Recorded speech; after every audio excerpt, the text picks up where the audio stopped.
उत्साह ठारू बड़ी अन्य कौनसी बल नाही। उत्साह ही सर्वदा सबु प्रकार कर्म रे प्रवृत्ति करेई थाय। जीव जेउ सबु कर्म करे सेमानंकु उत्साह ही सफलता आनी देई थाय। ओम विष्णवे नमः। नमस्कार, मु आपण मानकर सही प्रिय ज्योतिर्विद जजाति केशरी दास नहीं आसी मे मासर मासिक राशि फल जहा मेष ठारू मीन राशि पर्यंत। जदि आपण माने मते देखुचंती तबे निश्चित लाइक करंतु, कमेंट बॉक्स रे निश्चित कमेंट करंतु। जदि सब्सक्राइब करि नाहंती सब्सक्राइब करेई नियंतु एवं पाखरे थिबा बेल आइकन बटन निश्चित दबाई दियंतु, कारण मु छाडुथिबा वीडियो गुडिको आपण माने प्रथमे देखि पारिबे। तेबे चालंतु प्रथमे जानिबा मेष राशि व्यक्तिंकर मे मासर मासिक राशि फल। ए मासरे आपण निजर कैरियर एवं व्यवसाय सहित कार्य गुडिको निश्चित ध्यान सहकारे कार्य करिबा को पड़िबो। निज इच्छा अनुसार फल न पाई पारंती, सेथि पई आपनकर मन दुख होई पारे जाके मास प्रथम सप्ताह रे, किंतु द्वितीय सप्ताह आडकू आपनकर कार्य सफलता सहित आपण आगकू बढ़िबार पूर्ण जुग रहुची। किंतु निवेश ठारू दूरेई रुहंतु। निजर वृत्तिगत कार्य रे भल जुग रहुची, किंतु ध्यान पूर्वक कार्य करंतु, कहा सहित जुक्ति तर्क करंतु नाही, जहा मेष राशि व्यक्तिंक पई भल हेबो। अनावश्यक जुक्ति तर्क करिले आपण ही हैरान रे पड़िबे। तेबे आपणकर पराक्रम वृद्धि करिवो। मासर शेष आडकू विचक्षण ज्ञान द्वारा बड़ बड़ समस्यार समाधान करिवे एवं छात्र छात्री माने निजर अध्ययन रे मग्न रहिबे, इच्छा अनुसार सफलता पाइबे। मेष राशि मे मासरे सेमानंकर बाणी आचरण को नियंत्रण टिके रखिबे, नचेत वर्ष वर्ष धरी थिबा संपर्क ता खराब होई पारे। निजर जीवन साथी माँ पितांको प्रति निश्चित सम्मान बजाय रखंतु। स्वास्थ्य प्रति टिके ध्यान दियंतु, नहले अनेक प्रकार समस्या प्रति जड़ित रही पारंती। तेबे मेष राशि व्यक्ति ए मासकू अनुकूल करिबा पई प्रत्येक दिन सूर्योदय समय सूर्य को पानी अर्घ दियंतु एवं आदित्य श्रुत पाठ करंतु। देखिबे आपनक जीवन रे जो समस्या आसुची से समस्त प्रकार समस्या समाधान हेबो एवं ए मासरे आपण हस खुशी रे दिन कटिबे। तेनु निश्चित एही उपायटे करंतु।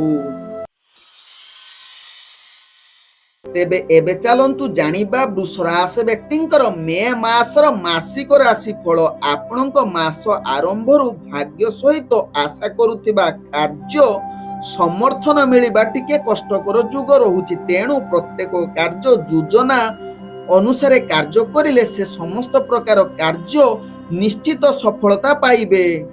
तेबे वृष राशि व्यक्ति ए मासरे आपणकर मानसिक चाप सृष्टि होई पारे। इच्छा नथिबा कार्यर मध्य कार्य करिबा को बाध्य होई पारंती। आपण इच्छा करुथिबा पदोन्नति हबार संभावना नाही। तेबे मासर द्वितीय सप्ताह रे जहा कि वृष राशि व्यक्ति विरोधी मानक ठारू टिके सावधान रुहंतु। व्यवसाय क्षेत्र रे अनेक प्रकार चैलेंज आसी पारे। व्यवसाय क्षेत्र रे मामला रे जहा कि कोनोसी रिस्कफुल व्यापार वाणिज्य क्षेत्र रे रिस्क नियंतु नाही बा सतर्कता अवलंबन करंतु। व्यवसाय दृष्टि अस्थिरता अनेक समय लागी रहिबो। बजार लाभ उठिबा भारी कष्टकर। तेबे द्वितीय सप्ताह आडकू जहा कि द्वितीय सप्ताह शेष आडकू आपनकर भल सुजोग रहिबो बा तृतीय सप्ताह आडकू महिला कर्मजीवी माने सुख संवाद पाइबे एवं अनेक क्षेत्र में लाभ पाइबे। मांगलिक कार्य में संपादन करिवार पूर्ण जुग रहुछि बा तीर्थ यात्रा करिबा पई योजना करि पारंती। मिठा कथा कही प्रेम संपर्क सदा बेले सुरक्षित रखंतु। कौनसी संपर्क क्षेत्र में माने त्रुटियुक्त बा कटु कथा कहंतु नाही, नहले आपणकर प्रेम बा परिवार वर्गों सहित आपणकर मनमालिन बा स्वामी स्त्री भितर मनमालिन हबो, जहा पई परवर्ती स्टेप रे आपण अधिक चिंतित रही पारंती। सदा बेले मिठा मिठा कथा कहंतु। युक्ति तर्क हेले आवश्यक स्थले चुप रुहंतु। तेबे ए मास जहा कि वृष राशि व्यक्ति ଅତି ସୁରୁଖୁରୁରେ ଆନନ୍ଦ ସହକାରେ କଟିବା ପାଇଁ ଏହି ଉପାୟଟେ କରିପାରିବେ। ପ୍ରତ୍ୟେକ ଦିନ ଭଗବାନ ଶିବଙ୍କୁ ପୂଜା କରନ୍ତୁ ଏବଂ ରୁଦ୍ରାକ୍ଷ ମାଳ ସହିତ ଜପ କରନ୍ତୁ ଭଗବାନ ଶିବଙ୍କୁ ବା ଶିବର ଯେକୌଣସି ମନ୍ତ୍ର। ଦେଖିବେ ଆପଣଙ୍କର ଯେକୌଣସି ସମସ୍ୟା ଆସୁଛି ସେ ସବୁ ପ୍ରକାର ସମସ୍ୟାର ସମାଧାନ ହୋଇ ଅତି ସୁରୁଖୁରୁରେ ଦିନ କଟିବାର ସୁଯୋଗ ଦେଇପାରେ। ଏହି ଉପାୟଟେ କରନ୍ତୁ। ତେବେ ଏବେ ଚାଲନ୍ତୁ ଜାଣିବା ମେ ମାସର ମାସିକ, ଯାହାକି ମିଥୁନ ରାଶି ବ୍ୟକ୍ତିଙ୍କର ମାସିକ ରାଶିଫଳ।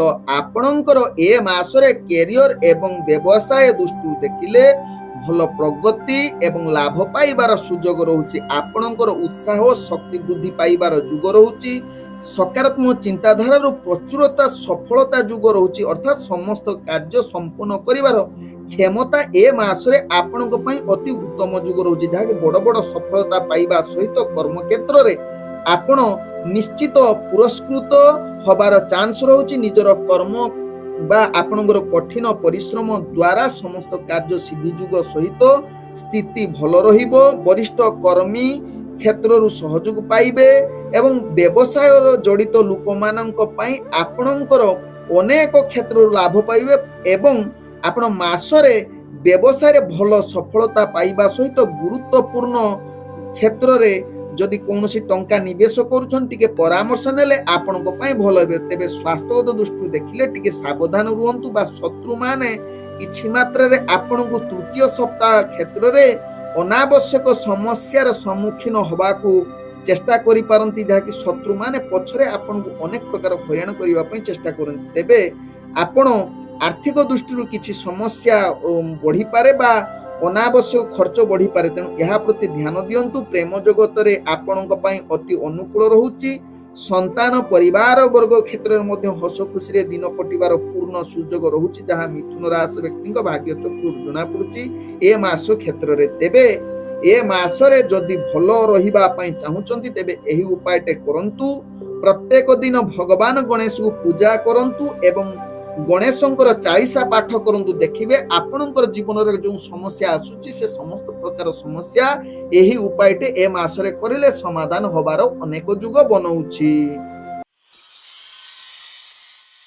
ଏବେ ଚାଲନ୍ତୁ ଜାଣିବା ମେ ମାସର କର୍କଟ ରାଶି ବ୍ୟକ୍ତିଙ୍କ ବିଷୟରେ, ଯାହାକି ମେ ମାସର କର୍କଟ ରାଶି ବ୍ୟକ୍ତି ଆପଣଙ୍କ ପାଇଁ ଯାହାକି ମାସ ଆରମ୍ଭରୁ ଶୁଭ ଫଳ ଯୁଗ ରହୁଛି। ମାସଟି ଯିବା ସହିତ ସମସ୍ତ ପ୍ରକାର ସମସ୍ୟାର ସମାଧାନ ହେବ ଏବଂ ଆପଣଙ୍କୁ ଆଶ୍ୱସ୍ତି ମିଳିବ। ମାସ ପ୍ରଥମ ସପ୍ତାହରେ ବ୍ୟବସାୟ କ୍ଷେତ୍ର ଦୃଷ୍ଟିରୁ ଦେଖିଲେ କିଛି ମାତ୍ରାରେ ଅଶୁଭ ଯୁଗ ରହୁଛି। ତେବେ ସମୟ ମଧ୍ୟରେ ଆପଣଙ୍କ ବୃତ୍ତିଗତ ଦକ୍ଷତା ସହିତ ଗୁରୁତ୍ୱପୂର୍ଣ୍ଣ ସଫଳତା ହାସଲ କରିବାର ଯୁଗ ରହୁଛି। ତେବେ ଏକ ବଡ଼ ବ୍ୟବସାୟ ଚୁକ୍ତି କରିବା, ବଜାର କ୍ଷେତ୍ରରେ ଆପଣଙ୍କର ପ୍ରତିଷ୍ଠା ଲାଭ କରିବା ସହିତ ନିବେଶ ଦୃଷ୍ଟିରୁ ଆପଣଙ୍କୁ ଅନୁକୂଳ ରହିବ ଦ୍ୱିତୀୟ ସପ୍ତାହ ଆଡ଼କୁ। ତଥାପି କୌଣସି ବଡ଼ ନିଷ୍ପତ୍ତି ନେବା ପୂର୍ବରୁ ଶୁଭେଚ୍ଛମାନଙ୍କ ଠାରୁ ପରାମର୍ଶ ନେବାକୁ ଭୁଲନ୍ତୁ ନାହିଁ। ମାସର ମଧ୍ୟଭାଗରେ ଯାହାକି ଆପଣଙ୍କର ବଜାରରେ ଫସି ରହିଥିବା ଟଙ୍କା ଫେରି ପାଇବାର ସହିତ କର୍ମଜୀବୀ ଲୋକଙ୍କ ପାଇଁ ଶୁଭ ଯୁଗ ରହୁଛି। ନୂତନ କାର୍ଯ୍ୟର ଉତ୍ସାହ ବନେଇବା ସହିତ ସାମଗ୍ରିକ ଭାବେ କର୍ମଜୀବୀ ବୃତ୍ତିଗତ କାର୍ଯ୍ୟ ନିଜ ଇଚ୍ଛା ଅନୁସାରେ ପାଇବେ। ଆର୍ଥିକ ସ୍ଥିତିରେ ଉନ୍ନତି ହେବ। ପ୍ରେମ ଦୃଷ୍ଟିରୁ ଯେଉଁମାନେ ରହିଛନ୍ତି କର୍କଟ ରାଶି ବ୍ୟକ୍ତିମାନଙ୍କର ଅତି ଅନୁକୂଳ ରହିବ ଏବଂ ଜୀବନ ସାଥୀଙ୍କ ସହିତ ଭଲ ସମୟ ସହିତ ସହଯୋଗ ମିଳିବ ଏବଂ ପ୍ରେମରୁ ବିବାହ ପ୍ରତି କଥା ଯିବାର ସମ୍ଭାବନା ରହୁଛି ବା ବିବାହ ଜନିତ ଯେଉଁମାନେ ଇଚ୍ଛା ରଖିଛନ୍ତି ସୁଖଦ ଯୁଗ ରହୁଛି। ତେବେ ଏ ମାସ କର୍କଟ ରାଶି ବ୍ୟକ୍ତି ଆପଣ ଭଲ କରିବା ପାଇଁ ଏହି ଉପାୟଟେ କରନ୍ତୁ। ପ୍ରତ୍ୟେକ ଦିନ ଭଗବାନ ଶିବଙ୍କୁ ପୂଜା କରନ୍ତୁ ଏବଂ ଆପଣ ନିଶ୍ଚିତ ଶିବ ଚାଳିଶା ପାଠ କରନ୍ତୁ ବା ରୁଦ୍ରା ଅଷ୍ଟକ ପାଠ କରିବାର ମଧ୍ୟ ଆପଣ ଏହି ଉପାୟଟେ କରିପାରିବେ ଏବଂ ଆପଣଙ୍କର ଯେଉଁ ଜୀବନର ସମସ୍ୟା ଆସୁଛି ସେ ସମସ୍ତ ପ୍ରକାର ସମସ୍ୟା ସମାଧାନ ହୋଇଯିବ। ଏହି ଉପାୟ ଗୁଡ଼ିକ କରନ୍ତୁ। ତେବେ ଏବେ ଚାଲନ୍ତୁ ଜାଣିବା ସିଂହ ରାଶି ବ୍ୟକ୍ତିଙ୍କର ମେ ମାସର ମାସିକ ରାଶିଫଳ। ଏ ମାସରେ ଆପଣଙ୍କ ପାଇଁ ଶୁଭ ଯୁଗ ରହୁଛି ବା ଲାଭଦାୟକ ହୋଇପାରେ। ସିଂହ ରାଶି ବ୍ୟକ୍ତିଙ୍କର ପ୍ରତୀକ୍ଷିତ କାର୍ଯ୍ୟ ପାଇଁ ଯେଉଁ ଇଚ୍ଛା ରଖିଥିଲେ ତାହା ଶୁଭ ଫଳ ଖବର ଦେଇପାରେ। ଯେତେବେଳେ ଆପଣ ଏକ ବଡ଼ ସମସ୍ୟାର ସମାଧାନ କରିବା ପାଇଁ ଏ ମାସ ପାଇଁ ଅତି ଉତ୍ତମ ଯୁଗ ରହୁଛି। ମାସର ପ୍ରଥମ ସପ୍ତାହରେ ସିଂହ ରାଶି ବ୍ୟକ୍ତି ଭାଗ୍ୟ ଆଶା କରୁଥିବା କାର୍ଯ୍ୟ ସମର୍ଥନ ଯୁଗ ରହୁଛି। ଉତ୍ସାହିତ ଶକ୍ତି ବୃଦ୍ଧି, ଆପଣ ସମ୍ପୂର୍ଣ୍ଣ ଏକାଗ୍ରତା ସହିତ ନିଜର କାର୍ଯ୍ୟ ହାସଲ କରିବାର ପୂର୍ଣ୍ଣ ଯୁଗ ରହୁଛି। ବ୍ୟବସାୟ କ୍ୟାରିୟର କ୍ଷେତ୍ରରେ ଆପଣଙ୍କ ପାଇଁ ଏ ମାସରେ ପ୍ରଥମ ସପ୍ତାହରେ ସୁଖ ଏବଂ ସଫଳତା ପ୍ରମାଣିତ ହୋଇପାରେ। ମାସର ଦ୍ୱିତୀୟ ସପ୍ତାହରେ ସିଂହ ରାଶି ବ୍ୟକ୍ତି ଟିକେ ମଜବୁତ ହୋଇପାରନ୍ତି। ଆପଣଙ୍କର ସ୍ୱାସ୍ଥ୍ୟ ସମ୍ପର୍କିତ କ୍ଷେତ୍ରରେ ଟିକେ ସାବଧାନ ରହିବାକୁ ପଡ଼ିବ। ଟଙ୍କା ନେଣଦେଣ କ୍ଷେତ୍ରରେ ଭଲ ଚିନ୍ତା କରନ୍ତୁ ବା ରିସ୍କଫୁଲ ପରିଚାଳନା କରନ୍ତୁ ନାହିଁ, ଯାହାକି ପରବର୍ତ୍ତୀ ଷ୍ଟେପରେ ଆପଣଙ୍କର ଯାହାକି ଅର୍ଥହାନି ଯୁଗ ବନେଇ ପାରେ। ତେଣୁ ଏହା ପ୍ରତି ନିଶ୍ଚିତ ସିଂହ ରାଶି ବ୍ୟକ୍ତି ସାବଧାନ ରୁହନ୍ତୁ। ତେବେ ଆପଣ ନିଜର ବୃତ୍ତିଗତ କାର୍ଯ୍ୟ କ୍ଷେତ୍ରରେ ଭଲ ନିଷ୍ପତ୍ତି ନେବା ପାଇଁ ପୂର୍ଣ୍ଣ ଯୁଗ ରହୁଛି। ତତ୍ସହିତ ପୈତୃକ ସମ୍ପତ୍ତି କ୍ଷେତ୍ରରେ ଆପଣଙ୍କର ଭାଗ୍ୟ ଅତି ଉତ୍ତମ ଯୁଗ ରହୁଛି। ପାରିବାରିକ ସୁଖ ସମ୍ପୂର୍ଣ୍ଣ ଯୁଗ ରହୁଛି ଏବଂ ଆପଣଙ୍କର ପ୍ରତ୍ୟେକ ପରିବାର ଆପଣଙ୍କୁ ଏ ମାସରେ ସହଯୋଗ କରିବେ। ମାସରେ ମଧ୍ୟ ଭାଗରେ ଆପଣଙ୍କର ଆଚରଣ ନରମ ରଖିବାକୁ ପଡ଼ିବ, କାରଣ ଟିକେ କିଛି ମାତ୍ରାରେ କ୍ରୋଧିତ ହୋଇପାରନ୍ତି। ଏହା ପ୍ରତି ସଚେତନ ରୁହନ୍ତୁ। ପ୍ରେମ ସମ୍ପର୍କରେ ଆହୁରି ଆପଣ ଗଭୀର ଅନୁଭବ କରିବେ ଏବଂ ଆନନ୍ଦ ଅନୁଭବ କରିବା ସହିତ ପ୍ରେମ ଜଗତରେ ଆପଣ ଆଗକୁ ବଢିବା ସହିତ ପିତାମାତାଙ୍କ ଠାରୁ ବିଶେଷ ସୁଖ ଏବଂ ସମର୍ଥନ ମିଳିବ। ପୂର୍ଣ୍ଣ ଯୁଗ ରହୁଛି। ତେବେ ସିଂହ ରାଶି ବ୍ୟକ୍ତି ଏ ମାସ ଯଦି ଆପଣ ଯାହାକି ଭଲ କରିବା ପାଇଁ ଚାହୁଁଛନ୍ତି ତେବେ ଏହି ଉପାୟଟେ କରିପାରିବେ। ପ୍ରତ୍ୟେକ ଦିନ ଭଗବାନ ବିଷ୍ଣୁଙ୍କୁ ପୂଜା କରନ୍ତୁ, ତାଙ୍କର ସହସ୍ର ନାମ ଜପ କରନ୍ତୁ। ଦେଖିବେ ଆପଣଙ୍କର ଯେଉଁ ସମସ୍ୟା ରହୁଛି ସେ ସମସ୍ତ ପ୍ରକାର ସମସ୍ୟା ସମାଧାନ ହୋଇ ଆପଣଙ୍କର ଭାଗ୍ୟ ଅତି ଉତ୍ତମ ଯୁଗ ବନେଇ ଦେଇପାରେ। ତେବେ ଏବେ ଚାଲନ୍ତୁ ଜାଣିବା ମେ ମାସର କନ୍ୟା ରାଶି ବ୍ୟକ୍ତିଙ୍କର ମାସିକ ରାଶିଫଳ। ତେବେ ଏ ମାସରେ ଯାହାକି କନ୍ୟା ରାଶି ବ୍ୟକ୍ତି ଆପଣଙ୍କର ଶୁଭ ସୁଖ ଏବଂ ଲାଭଦାୟକ ଯୁଗ ବୋଲି ଏ ମାସଟି ଯୁଗ ବନଉଛି। ତେବେ ଏ ମାସରେ ଚାକିରି ଏବଂ କ୍ୟାରିୟର କ୍ଷେତ୍ରରେ ବହୁତ ଭଲ ସୁଯୋଗ ଆଣି ଦେଇପାରେ। ନିଜର ଚାକିରି କ୍ଷେତ୍ରରେ ମଧ୍ୟ ପରିବର୍ତ୍ତନ ଚାହୁଁଥିଲେ ତାହା ଭଲ ସୁଯୋଗ ରହୁଛି ଏବଂ ପ୍ରତିଷ୍ଠାବାନ କାର୍ଯ୍ୟ ଆପଣଙ୍କୁ ମିଳିବାର ସୁଯୋଗ ରହୁଛି। ପ୍ରତିଯୋଗିତା କ୍ଷେତ୍ରରେ କନ୍ୟା ରାଶି ବ୍ୟକ୍ତି ନିଶ୍ଚିତ ଛାତ୍ରଛାତ୍ରୀ ମାନଙ୍କ ପାଇଁ ଅନୁକୂଳ ରହିବ। ବହୁ ପ୍ରତୀକ୍ଷିତ ଖବର ଆପଣଙ୍କୁ ଶୁଭ ଯୁଗ ରହୁଛି, ଅର୍ଥାତ୍ ପରୀକ୍ଷା କ୍ଷେତ୍ରରେ ଆପଣଙ୍କର ଶୁଭ ଫଳ ମିଳିବାର ସମ୍ଭାବନା ରହୁଛି। ଉଚ୍ଚ ଶିକ୍ଷା ପ୍ରୟାସ କରୁଥିଲେ ନିଶ୍ଚିତ ସଫଳ ହେବେ। ବିଦେଶ କ୍ଷେତ୍ରରେ ଯଦି ପାଠ ପଢା ଇଚ୍ଛା କରୁଛନ୍ତି ତାହା ଇଚ୍ଛା ପୂର୍ଣ୍ଣ ହୋଇପାରେ। ତେବେ ମାସ ଦ୍ୱିତୀୟ ସପ୍ତାହରେ ଆପଣଙ୍କର ଖର୍ଚ୍ଚକୁ ଟିକେ ନିୟନ୍ତ୍ରଣ କରିବାକୁ ପଡିବ। ଏହି ସମୟ ମଧ୍ୟରେ ଆପଣ କିଛି ଆରାମଦାୟକ କ୍ଷେତ୍ରରେ ନିଜର ଟଙ୍କା ଅଧିକ ଖର୍ଚ୍ଚ କରିପାରନ୍ତି, ଯାହାକି ବଜେଟକୁ ବିଗାଡି ଦେଇପାରେ। ତେବେ କର୍ମଚାରୀ ମାନେ ନିଜର କନିଷ୍ଠଙ୍କ ସହିତ ତାଳମାଳ ଦେଇ ନିଜର ଚାଲିବା ଉଚିତ, ଅର୍ଥାତ୍ ତାଙ୍କ ପରାମର୍ଶ ନେବା ନିହାତି ଆବଶ୍ୟକତା ରହିଛି। ତେବେ ପୂର୍ବ ନିବେଶ ଠାରୁ ଲାଭ ପାଇବେ।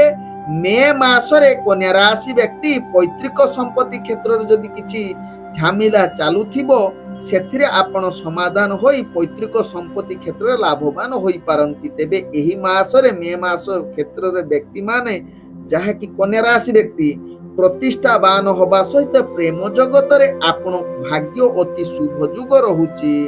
ତତ୍ସହିତ ମେ ମାସରେ ଯଦି କନ୍ୟା ରାଶି ବ୍ୟକ୍ତି ମାସଟିକୁ ଅନୁକୂଳ କରିବା ପାଇଁ ଚାହୁଁଛନ୍ତି ତେବେ ପ୍ରତ୍ୟେକ ଦିନ ଭଗବାନ ଗଣେଶଙ୍କୁ ଦୁର୍ବ ଅର୍ପଣ କରନ୍ତୁ। ତତ୍ସହିତ ଗଣେଶ ଚାଳିଶା ପାଠ କରନ୍ତୁ। ଆପଣଙ୍କର ଯେଉଁ ସମସ୍ୟା ଏ ମାସ ରହୁଛି ସମସ୍ତ ପ୍ରକାର ସମସ୍ୟା ସମାଧାନ ହବ ଏବଂ ଆପଣଙ୍କର କାର୍ଯ୍ୟ ସଫଳ ହେବେ। ତେଣୁ ଏହି ଉପାୟଟା ନିଶ୍ଚିତ କରନ୍ତୁ।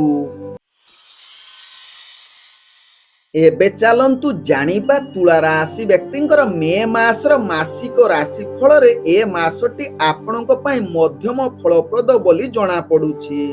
ଆପଣଙ୍କର କ୍ୟାରିୟର ଏବଂ ବ୍ୟବସାୟର ସହିତ କାର୍ଯ୍ୟଗୁଡ଼ିକୁ ବୁଦ୍ଧିମାନ ସହକାରେ ନିଷ୍ପତ୍ତି ନିଅନ୍ତୁ, କିନ୍ତୁ ମେ ମାସରେ ଆରମ୍ଭରେ ଆପଣଙ୍କର ଦୃଷ୍ଟି ସମ୍ପୂର୍ଣ୍ଣ ଶୁଭ ଯୁଗ ରହୁଛି, ଯାହାକି ଆପଣଙ୍କର କଠିନ ପରିଶ୍ରମର ଫଳ ନିଶ୍ଚିତ ପାଇବେ। ତତ୍ସହିତ ସ୍ୱାସ୍ଥ୍ୟ ଠିକ ରହିବ। ଆପଣଙ୍କର ପ୍ରତିକୂଳ ଯୁଗ ବନଉଛି ଏ ମାସ ଦ୍ୱିତୀୟ ସପ୍ତାହରେ, କିନ୍ତୁ ଘରୋଇ ସମସ୍ୟା ଦ୍ୱାରା ଅସ୍ତବ୍ୟସ୍ତ ରହିବେ। ଆପଣଙ୍କର କ୍ୟାରିୟର ଏବଂ କାର୍ଯ୍ୟ ବୃତ୍ତିଗତ କ୍ଷେତ୍ରରେ ସମସ୍ୟା ସୂଚିତ ଜଣା ପଡୁଛି। ତେଣୁ ତୁଳା ରାଶି ବ୍ୟକ୍ତି ଏ ମାସରେ ନିଜର ଟିକେ କାର୍ଯ୍ୟ, ବିଶେଷ କରି ଗାଡି ପରିଚାଳନା କ୍ଷେତ୍ରରେ ଟିକେ ସାବଧାନ ରହିବା ଆପଣଙ୍କ ପକ୍ଷେ ଭଲ ରହିବ। ନହେଲେ ଅନେକ କ୍ଷେତ୍ରରେ ଭୁଲ ହୋଇ ଆପଣ କ୍ଷତିରେ ସମ୍ଭାବନା ଯୁଗ ରହୁଛି। ତେବେ ତୁଳା ରାଶି ବ୍ୟକ୍ତି ଆପଣ ଋତୁକାଳୀନ ରୋଗ ଠାରୁ ଟିକେ ସଚେତନ ରୁହନ୍ତୁ, ଯାହାକି ଋତୁକାଳୀନ ରୋଗ ସମସ୍ୟା ଆସିପାରେ। ତେବେ ଆର୍ଥିକ ଦୃଷ୍ଟିରୁ ଦେଖିଲେ ଆପଣଙ୍କର ସେମିତି କିଛି ଗୁରୁତ୍ୱପୂର୍ଣ୍ଣ ଯୁଗ ବନଉନାହିଁ, ବା ଆପଣଙ୍କର ଖର୍ଚ୍ଚ ସାମାନ୍ୟ ବୃଦ୍ଧି ହୋଇପାରେ ବା ସ୍ଥିରତା ମଧ୍ୟ ରହିପାରେ। ତେବେ ଏ ମାସ ତୁଳା ରାଶି ବ୍ୟକ୍ତି ନିଜର ବିପଦପୂର୍ଣ୍ଣ କ୍ଷେତ୍ରରେ ନିବେଶ କରନ୍ତୁ ନାହିଁ ଏବଂ ପ୍ରେମ ଜଗତରେ ଆପଣଙ୍କର ସାଥୀଙ୍କ ସହିତ ମିଠା ମିଠା ସଦାବେଳେ କଥା ହୁଅନ୍ତୁ, କାରଣ ପ୍ରେମ ସମ୍ପର୍କରେ ଉତ୍ଥାନ ପତନ ହବାର ସମ୍ଭାବନା ରହୁଛି। ତେବେ ଯାହାକି ତୁଳା ରାଶି ବ୍ୟକ୍ତି ଏ ମାସକୁ ଭଲ ରଖିବା ପାଇଁ ଏହି ଉପାୟଟେ କରନ୍ତୁ, ଯାହାକି ଦେବୀ ଦୁର୍ଗାଙ୍କୁ ପୂଜା କରନ୍ତୁ ପ୍ରତ୍ୟେକ ଦିନ। ତତ୍ସହିତ ଦେବୀ ଦୁର୍ଗାଙ୍କର ଚାଳିଶା ପାଠ କରନ୍ତୁ। ଆପଣଙ୍କର ଯେଉଁ ସମସ୍ୟା ରହୁଛି ଏ ମାସ, ସେ ସମସ୍ତ ପ୍ରକାର ସମସ୍ୟା ସମାଧାନ ହୋଇଯିବ। ଏହି ଉପାୟଟେ କରନ୍ତୁ।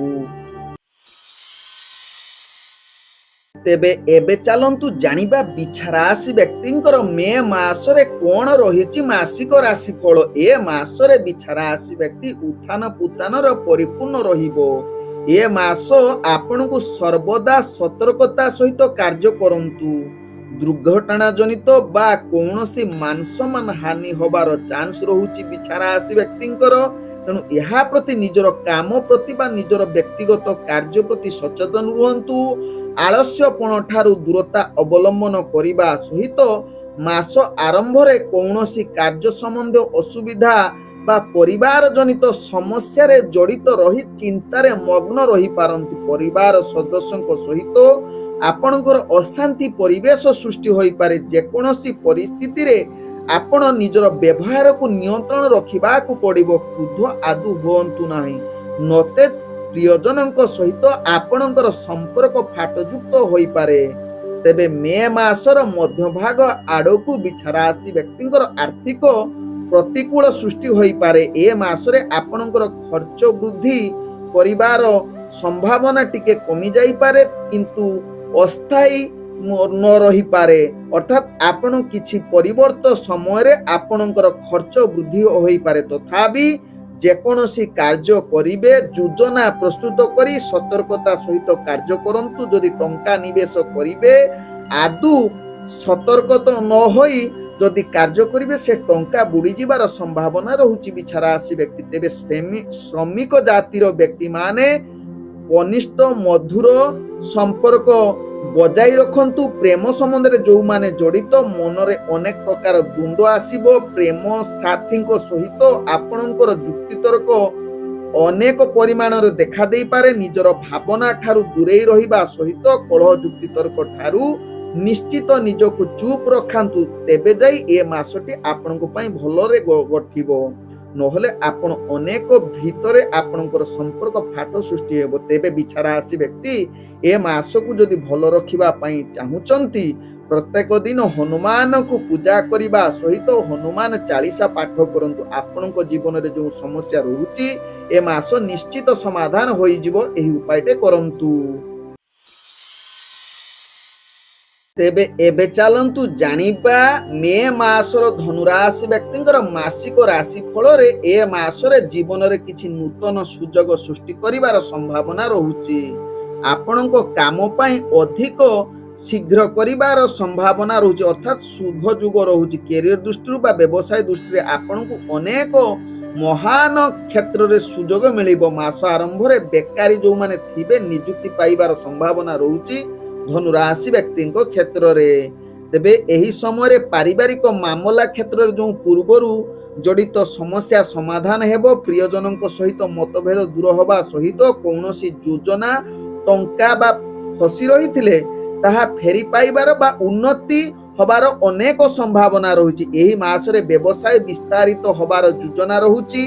ତତ୍ସହିତ ଟଙ୍କା ସମ୍ବନ୍ଧ କ୍ଷେତ୍ରରେ ସମସ୍ୟା ଆସୁଥିଲେ ତାହା ସମାଧାନର ରାସ୍ତା ବାହାରିବ। ଆର୍ଥିକ କ୍ଷେତ୍ରରେ ପିତାମାତାଙ୍କ ଠାରୁ ବିଶେଷ ସାହାଯ୍ୟ ପାଇବାର ସମ୍ଭାବନା ରହୁଛି।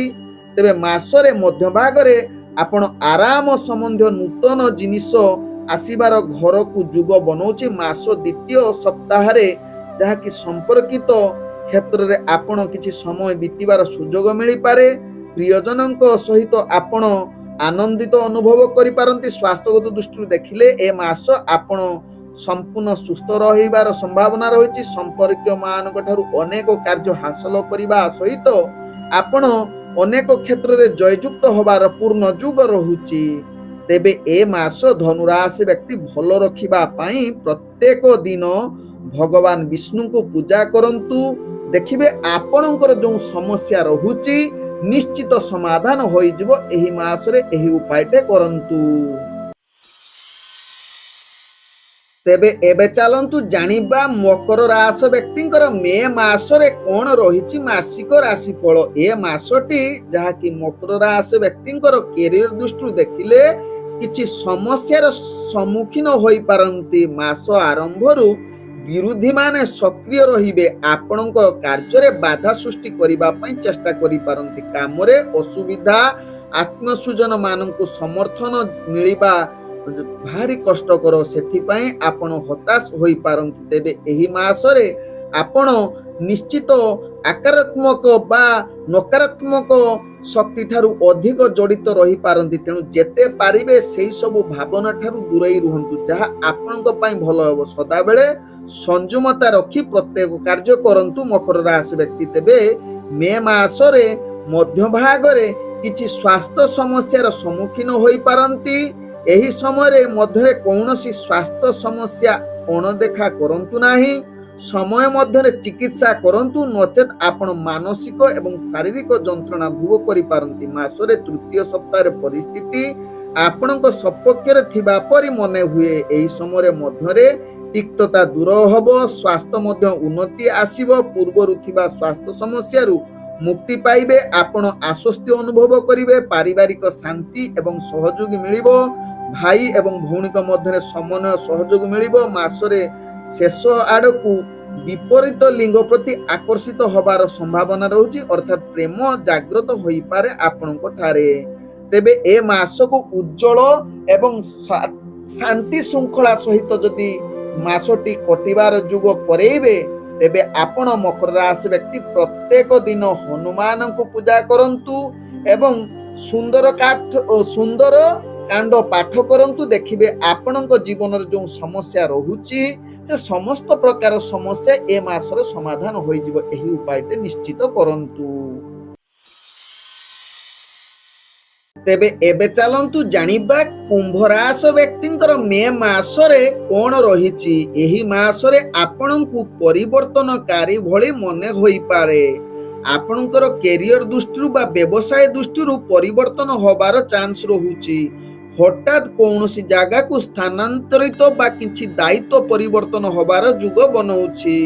ତେବେ କୁମ୍ଭ ରାଶି ବ୍ୟକ୍ତି କ୍ୟାରିୟର ଦୃଷ୍ଟିରୁ ଦେଖିଲେ ପରିବର୍ତ୍ତନ ସହିତ ନିଜର କିଛି ସଠିକ ବା ଠିକ ପ୍ରମାଣିତ ହୋଇ ଅନ୍ୟ କାର୍ଯ୍ୟ କରିଲେ ପ୍ରତିକୂଳ ହବାର ସମ୍ଭାବନା ରହୁଛି। ମାସର ଦ୍ୱିତୀୟ ସପ୍ତାହରେ ଆପଣଙ୍କ କାର୍ଯ୍ୟରେ ସ୍ଥିର ଲକ୍ଷ୍ୟ ପୂରଣ କରିବାରେ ଅସୁବିଧାର ସମ୍ମୁଖୀନ ହୋଇପାରନ୍ତି। ଏହି ସମୟ ମଧ୍ୟରେ ଆପଣ ବିଶିଷ୍ଟ କନିଷ୍ଠ ବ୍ୟକ୍ତିଙ୍କ ବା ଆଶା ଅନୁଯାୟୀ ସହଯୋଗ ନ ମିଳିପାରେ। ବ୍ୟବସାୟ କ୍ଷେତ୍ରରେ କାର୍ଯ୍ୟ କରୁଥିବା ବ୍ୟକ୍ତିମାନଙ୍କ ପ୍ରତିକୂଳ ହବାର ସମ୍ଭାବନା ରହୁଅଛି। ଏହି ସମୟରେ କିଛି ବ୍ୟବସାୟ କ୍ଷେତ୍ରରେ ଆପଣ ନିଶ୍ଚିତ ଧ୍ୟାନ ସହକାରେ କାର୍ଯ୍ୟ କରନ୍ତୁ, ବିଶ୍ୱାସ ସହିତ କାର୍ଯ୍ୟ କରନ୍ତୁ। ପ୍ରତିଯୋଗିତା କ୍ଷେତ୍ରରେ ଆପଣ କଠିନ ପରିଶ୍ରମ କରିବାକୁ ପଡ଼ିବ। ଅଂଶୀଦାରୀ ବା ଯୁଗିଣୀକାରୀ ସଂସ୍ଥା ଗୁଡ଼ିକ ସହିତ ବାଦ ବିବାଦ ଦେଖା ଦେଇପାରେ ବା ଅସହମତା ବା ନିଜ ଭିତରେ କିଛି ବଡ଼ ନିଷ୍ପତ୍ତି ନେବା ଠାରୁ ଦୂରେଇ ରୁହନ୍ତୁ। ମାସର ଦ୍ୱିତୀୟ ଅର୍ଦ୍ଧରେ ଆପଣଙ୍କୁ କଠିନ ପରିଶ୍ରମ କରିବାକୁ ପଡ଼ିବ। ଆପଣଙ୍କ ବ୍ୟବସାୟ ଟ୍ରାକକୁ ଫେରିବାକୁ ପଡ଼ିବ। ତଥାପି ଏହି ସମୟରେ ଖର୍ଚ୍ଚ ଆୟ ଠାରୁ ଅଧିକ ବଢ଼ିବ। ପ୍ରେମ ସମ୍ପର୍କ ଆପଣଙ୍କ ଭଲ ଭାବରେ ବଜାଇ ରଖିବାକୁ ପଡ଼ିବ। ତେବେ କୁମ୍ଭ ରାଶି ବ୍ୟକ୍ତି ଏ ମାସ ପରସ୍ପର ଭାବନା ସମ୍ପର୍କ ଯାହାକି ଭଲ ରହିବ। ତେବେ ଶିକ୍ଷାର୍ଥୀ ବିଦ୍ୟାର୍ଥୀ ମାନଙ୍କର ଭାଗ୍ୟ କିଛି ମଧ୍ୟରେ ମଧ୍ୟମ ଧରଣରେ ରହୁଛି। ତେବେ ଏ ମାସକୁ ଯାହାକି କୁମ୍ଭ ରାଶି ବ୍ୟକ୍ତି ଭଲ କରିବା ପାଇଁ ପ୍ରତ୍ୟେକ ଦିନ ଶିବଲିଙ୍ଗ ଉପରେ ଯାହାକି ପାଣି ଅର୍ପଣ ସହିତ ବେଲପତ୍ର ଅର୍ପଣ କରନ୍ତୁ ଏବଂ ଯାହାକି ଶିବ ଚାଳିଶା ପାଠ କରନ୍ତୁ। ଆପଣଙ୍କ ଜୀବନରେ ଯେଉଁ ସମସ୍ୟା ଆସୁଛି ଏ ମାସ ନିଶ୍ଚିତ ସମାଧାନର ରାସ୍ତା ବାହାରି ଯିବ। ତେଣୁ ଏହି ସବୁ ଉପାୟ ଗୁଡ଼ିକ କରନ୍ତୁ ଆପଣ ମାନେ।